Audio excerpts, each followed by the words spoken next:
านเล่าเอ้ยก่อนเฮาเคยเป็นมาแต่กี้ตั้งแต่ปู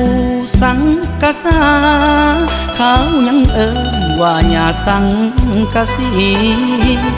มวยผมเขียนเก้าเสือลายคำสิไหมมัดมี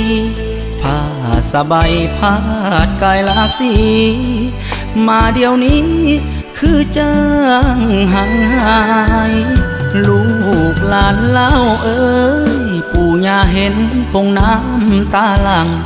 ภาพลูกหลานหลงลืมความหลังปู่ย่าเคยสั่งคงเศร้าในใจเสียงแคนเสียงลำเป็นสิ่งประจำศาสตร์เล่ามีไว้เสียงกองตุ้มกองหางสนายย่านเปลี่ยนกับกายลืมเผ่าพงพันปู่เยอย่าเยอวิ่งวอนหอนหำป้าแดกเขาเหนียวเคยจำเสียงขับเสียงลำย่านลืมขับผ่านลาฟื้นปู่ย่าหีดคงภาษาบอกเผ่าพงพันเคยมีมาแต่ดื้อดำบันโอ้นอลูกหลานอย่าลืมเสียงลาวลูกหลานเล่าเอ้ยให้หักแพงถนอมตอมตุ้มแผ่นดินลาวศาสตร์ลาวหอมให้ห่มให้ตูมเสื้อศาสตร์คนลาวแผ่นดินเฮาอยู่ของยาของปู่เหลือไว้ให้เฮาอย่าป้าปล่อยให้เป็นของเขาลูกเล่าล้านลาวหักแพงไว้เยอะ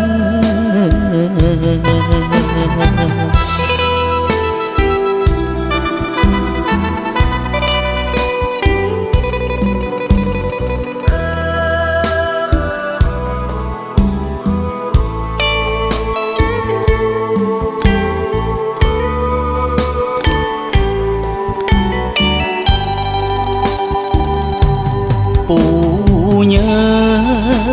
อย่าเยอวิ่งวอนหอนหำป้าแดกเขาเหนียวเคยจำเสียงขับเสียงลำย่านลืมขับผ่า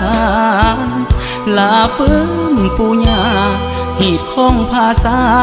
บอกเผ่าพงพันเคยมีมาแต่ดื้อดำบันโอ้นอลูกหลานอย่าลืมเสียงลาวลูกหลานเล่าเอ้ยให้หักแพงถนอมตอมตุ้มแผ่นดินลาวศาสตร์ลาวหอมให้ห่มให้ตูมเสื้อศาสตร์คนลาวแผ่นดินเฮาอยู่ของยาของปู่เหลือไว้ให้เฮาอย่าป้าปล่อยให้เป็นของเขาลูกเล่าล้านลาวหักแพงไว้เยอะ